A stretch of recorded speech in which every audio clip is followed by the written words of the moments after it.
Hello everyone and welcome to Traffic Corner Tuesday. My name is Nancy Crow and I'm the Vice President of Marketing for Spack Consulting and your moderator for today's session.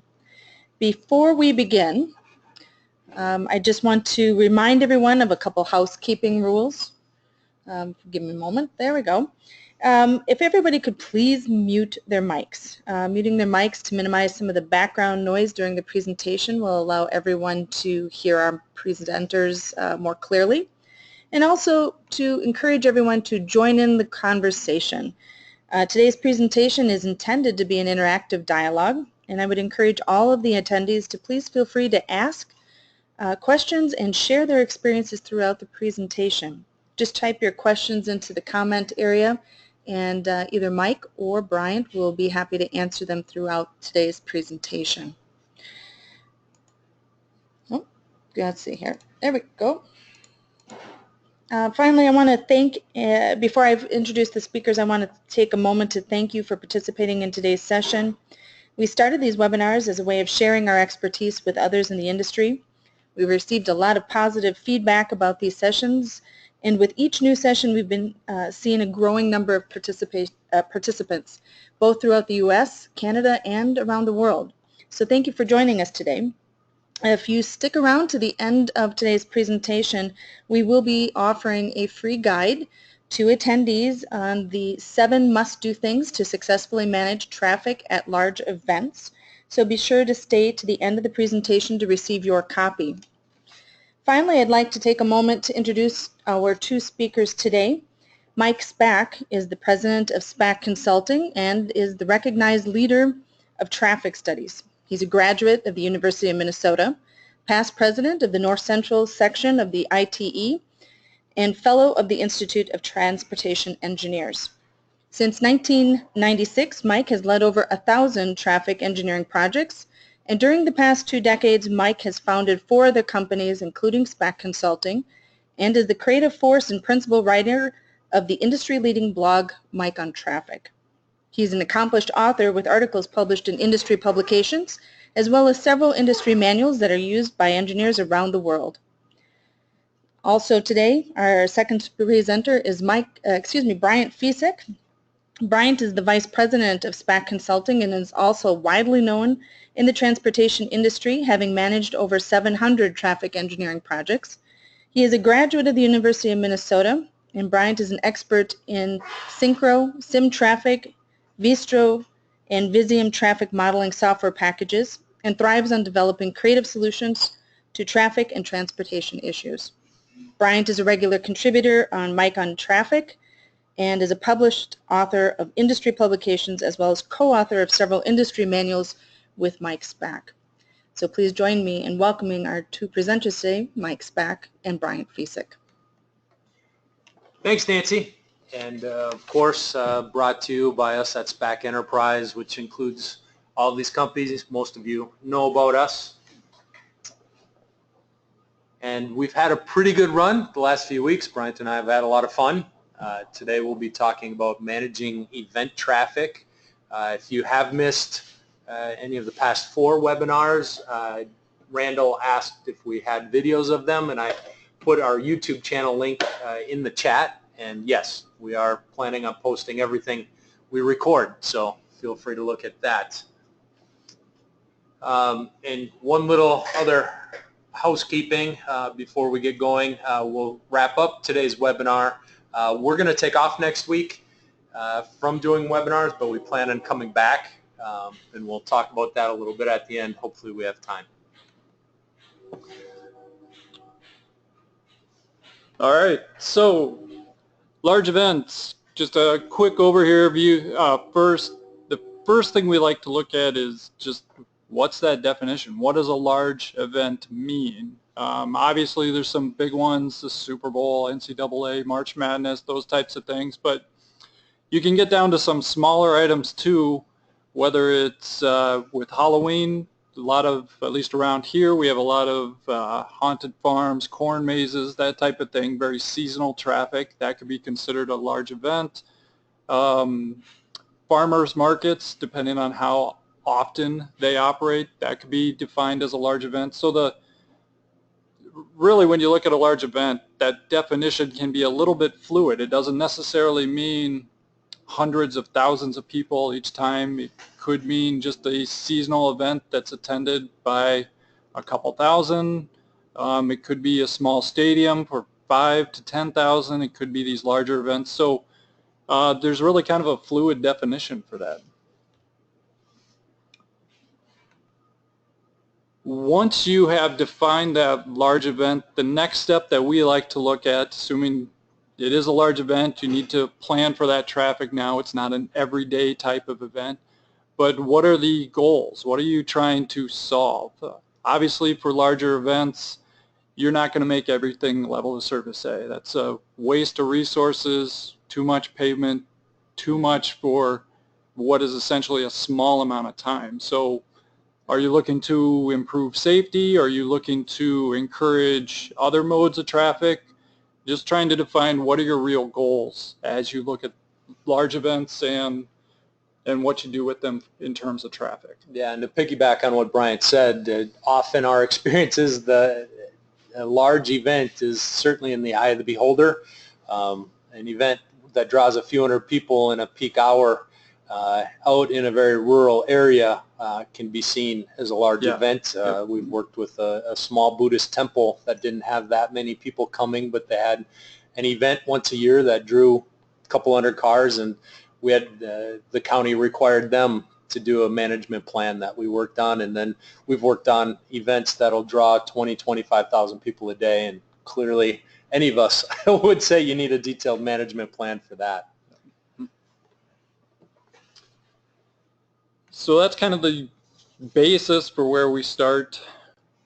So case study that we're going to look at today, Fright at the farm. So we thought it fit in given Halloween yesterday. This was a basic kind of a haunted amusement, entertainment, that type of thing. So not huge. We're not talking big stadium traffic. It's not the new Viking Stadium. But it is out in that rural area that Mike was talking about, kind of a sleepy area, not much traffic normally, but now we throw this in there.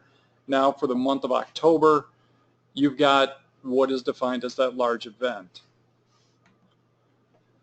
So here you can kind of see the area. We're southeast of the Twin Cities, right off of a highway there. Map on the right, you can see our location. So off of the U.S. highway, that has about 23,000 vehicles per day. State highway up there. Rochester, Minnesota is further southeast. So kind of between the two population areas, but again, right off the highway. Yep. Single point of entrance, ingress, egress. State highway is a 4-lane divided roadway, and our driveway does have a left turn lane at it. Yeah, full access.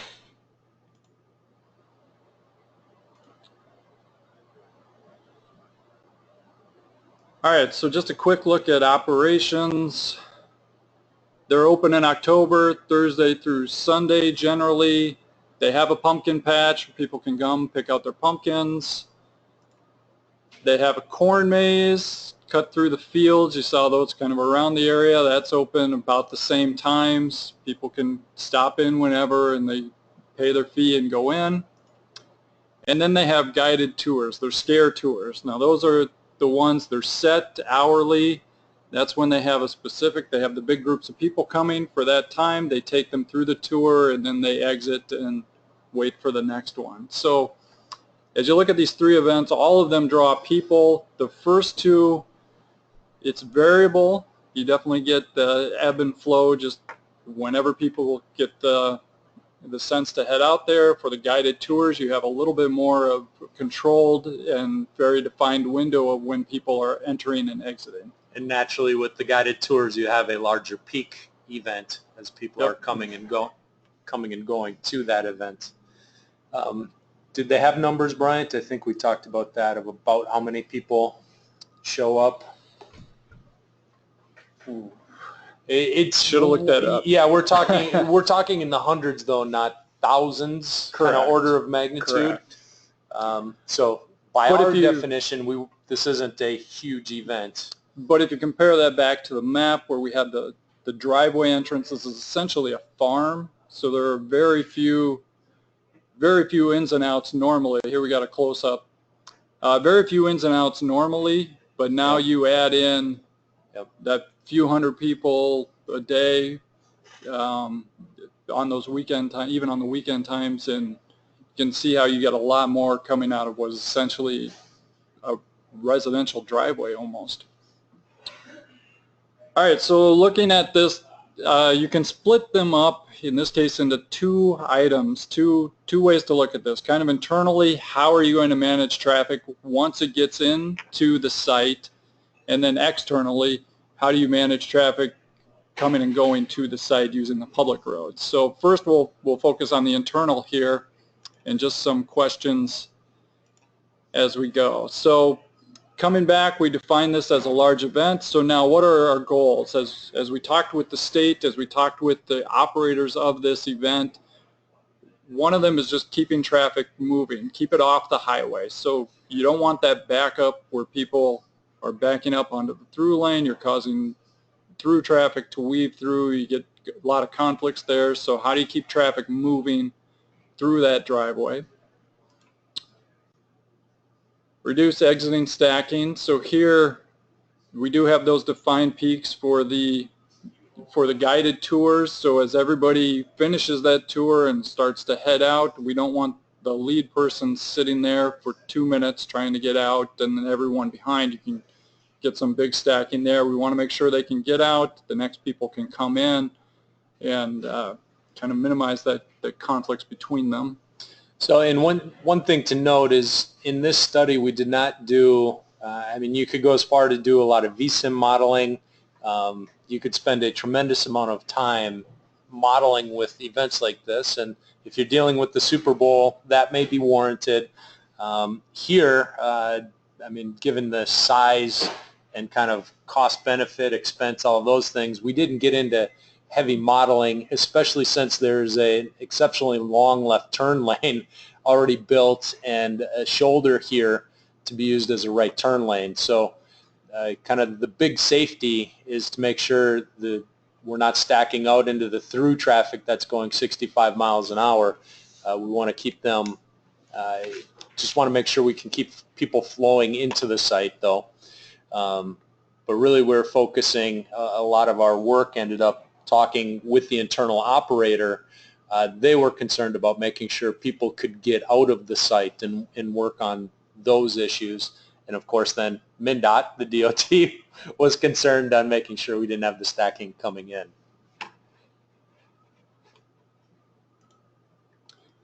And then just generally as you're looking around the sites,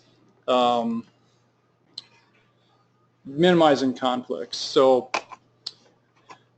obviously we got vehicle circulation. Their main parking area is right in here, so we have the vehicle circulation. How are people coming in? How do they get into this parking?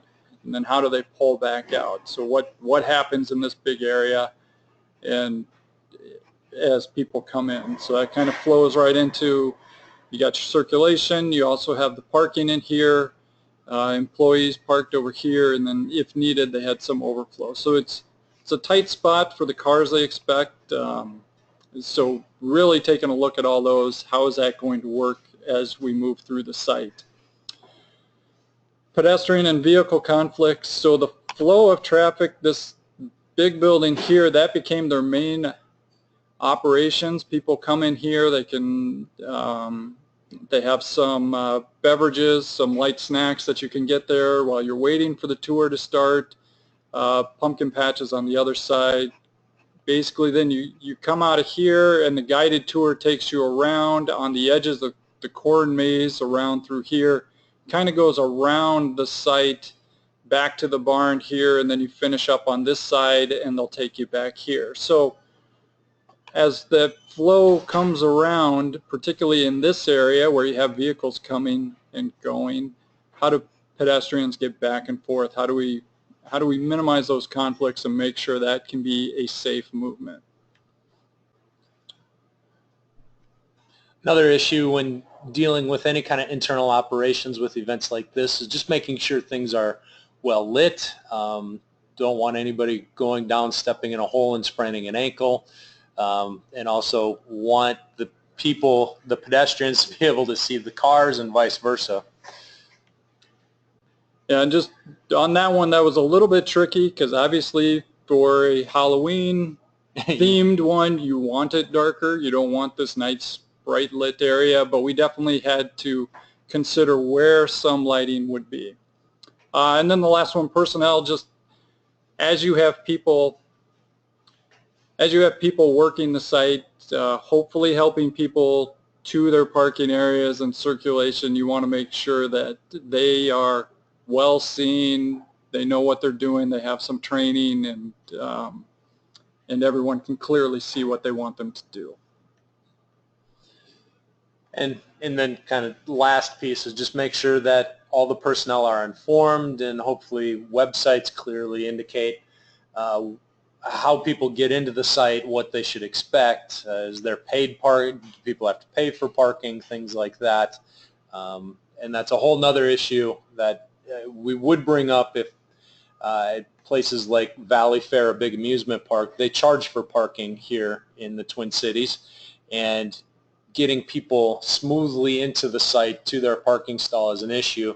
You don't necessarily want to stop people at the pay gate right here. You want to stop them more internal to the site, or even pay as they are getting their tickets. And interesting enough, for parking, we worked on the state fair here, and they also charge for parking. And they gave change right for people there, right as people came in, they paid with cash, they got change back. And one of our recommendations from the study we did a couple years ago was at least make your payment by fives so you can get that change quickly. They started out at 8, and I think they raised it to 11 last time. It was like, just pick an even number. I mean, it's so much easier. You can shave a little bit of time off if you're charging for parking that way by having that nice round number and easy change. Yeah, don't make it $6.75. Yeah. All right, so that was some of the internal. External, we hinted on a little bit, but from kind of everyone's perspective, we want to improve that intersection safety. That's definitely one of our goals. That was the goal. So intersection access, we talked about that a little bit. Lighting is important, again, making sure that's all the way around. And then it's a pretty dark area out there on a cloudy night. Not a lot of ambient light, no street lights. And then the DOT was very concerned about all of kind of the wayfinding signs and just the usage signs for the temporary event. And that ended up being a large part of our study. All right, so with all those goals and different things that we looked at, what you're looking at is our basic conclusion. This is what we put together for internal. So you can see this is a pretty basic sketch really, but we identify a lot of different items here. So if we start up at the entrance, one of the things we did, we separated the ins and the outs. We wanted to make sure nobody took a wide turn on the entrance and went into the wrong lane. We wanted to get those separated. This bold red line here is fencing. We wanted to make sure that anybody in these areas, if they happen to be there, they're not going to go wandering in this main area. We've got a longer access aisle before they hit any areas of pedestrian activities. These shallow areas, just like we talked about before, you can see kind of the circulation of pedestrians. We identified where some lighting should be to help them at the entrances and exits. Yep, those red stars. Red stars, yep. The thicker arrows here show the circulation we wanted for cars through the site, and the blue lines show where we wanted those parking to be. We chose this type of circulation. You'll notice the cars never have to cross over each other. It's one way. They come in, they circle around and come out. There's no crossing. It makes it very easy for the drivers, very easy for any pedestrians coming through. They can look in that one direction.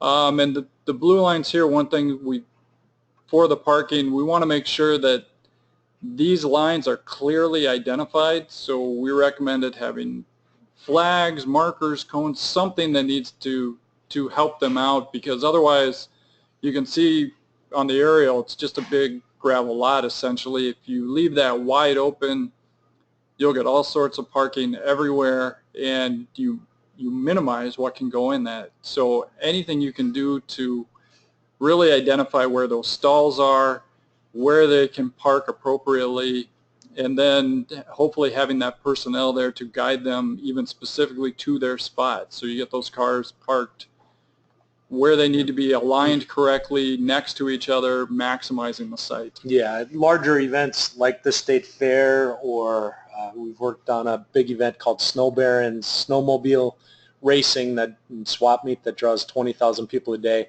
Those types of events, you want to have a lot of staff with handheld flags waving people all of the way to their parking stall, just to make sure they're not stopping and looking around. Just keep waving them all of the way into their stall. Last item here, kind of this blue diamond that we had, this is where, again, we want to use staff.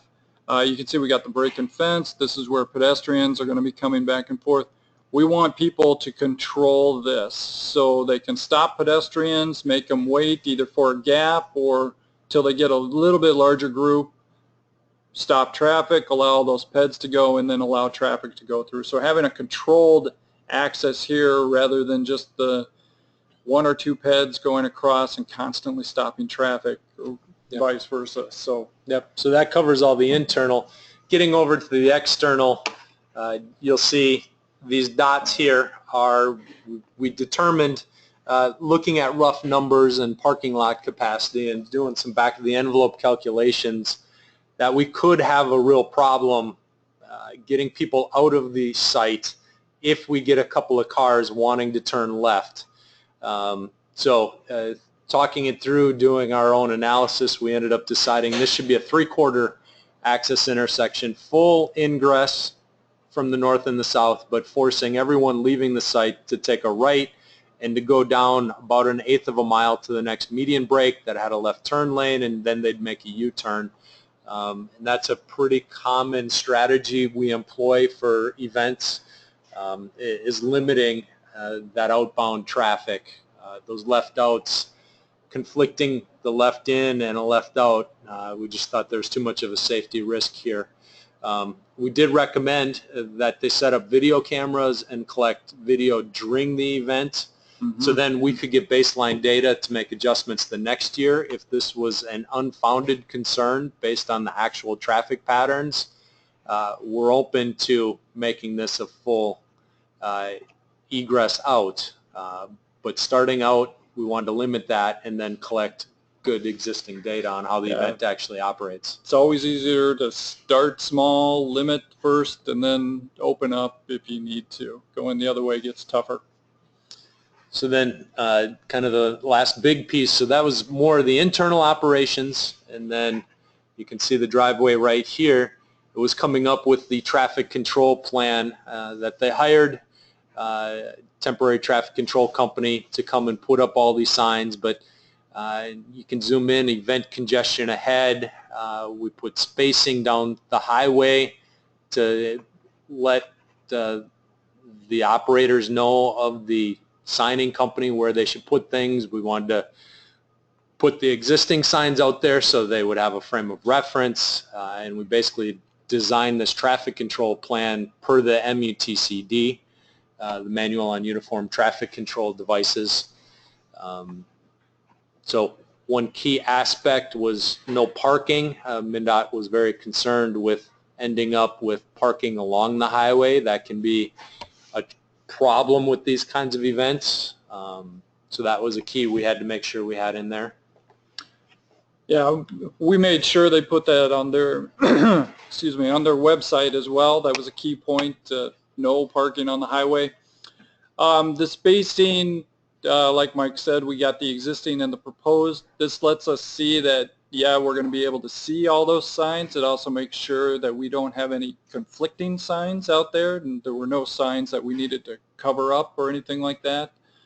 Yeah, that's a good point. Whenever dealing with a temporary plan like this, you want to lay it out with the existing signs to make sure you're not putting your signs 20 feet away from the existing signs. You want to tweak and take the MUTC guidelines and then tweak it a little bit if you need be, to make sure you have good visibility and give people enough time to process each of those signs as they're driving by. And then kind of a last point here, we had a portable changeable message sign, so just you can see we're quite a bit away, but we're giving people that heads up, hey, event traffic ahead, and if you're through traffic, if you're just coming through on 52, keep left. That keeps you away from the right turn lane in case there happens to be a long queue of cars that happens to spill out. We're keeping them on the other side to try to minimize those conflicts again.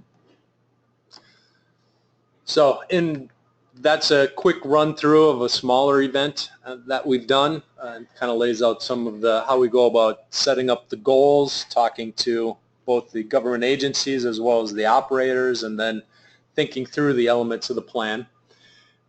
So if anyone has any comments or questions, please use the chat feature. And while we do that, just to reiterate, we will not be having a traffic corner next week, but we're having a lot of fun doing this, and it's pretty fun that we're getting 30 to 40 people to watch the events to join us live, and also we're getting about 50, 60 people watching the recordings on our YouTube channel. So we're here to help improve traffic around the world, and this seems like it's lining up. So we will be continuing to do it. Please, if you have any ideas along with continuing to do this, we came up with 5 ideas quick to do this little experiment. We have some ideas and case studies to extend this out, but if any of you have any ideas of general topics or specific case studies or combination, please shoot me or Bryant an email, because we love to collaborate. Look, and whether you give us the idea or you want to be part of this, we're open to collaborating. And then, okay, see a question over here. If I can get the mouse working. Did the event organizer mention any issues occurring during the event, or if this was just this year, will you be checking in with them about any issues? This is an ongoing event, and it used to be a pumpkin patch, and now they're growing into the haunted maze and those things. So, and they plan on continuing to do it. Correct. But we have not had any feedback of how things went the last couple of weeks, is my understanding. No, they just anecdotally, I heard from the state that things seem to work okay, but I don't believe they have reviewed the video yet. And yeah, and we're not actually run any numbers. We're not sure we're going to be involved. The operators of the event installed a permanent camera or semi-permanent camera out there, and we're collecting their own video, so we're not part of that. So they're working directly with the DOT. And unless there are big issues, I don't think we will be pulled back into the event. I think the organizer and MnDOT traffic engineer will tweak things without us being involved. Feel free, if anyone else has any other questions, to put them into the chat. And with that, Nancy mentioned at the beginning here that we do kind of have a checklist that we go through. 7 items we kind of look through whenever we're doing this event planning, and we've put those together in a PDF for you. So feel free to text us or send Nancy an email, and be happy to send you that guide. And one thing, since we're wrapping up here, one thing I didn't mention, a lesson learned, we've had good weather this year, but past events I've done that I've had feedback on is to make sure that the driveway, if it's dirt, that you have enough gravel so you can have vehicles get into the site in case it rains. That's always best practice, to kind of beef up that driveway for especially the ingress. If it becomes a mud pit right off the highway, you're really going to screw things up. So that's one thing we always include. So how do you predict the generated traffic at such events? That is definitely a collaboration of in advance working with the event organizers, asking them, well, do you have any previous data? What are you planning for? How many people do you think are going to show up per vehicle? Usually it's an educated guess as well of trying to say, okay, we think we're going to have 2.5 to 3 people per vehicle, an occupancy rate, and then applying that to how many, the capacity of the parking lot or other such things. But really it's a lot of estimating and then using a little statistics to come up with some peaking factor and talking to the event organizer. I believe ITE has some data on arenas, like football stadiums, American football stadiums, but it's pretty outdated, and we typically... And limited. So we typically work closely with the organizers and think through that occupancy rate is really the important detail.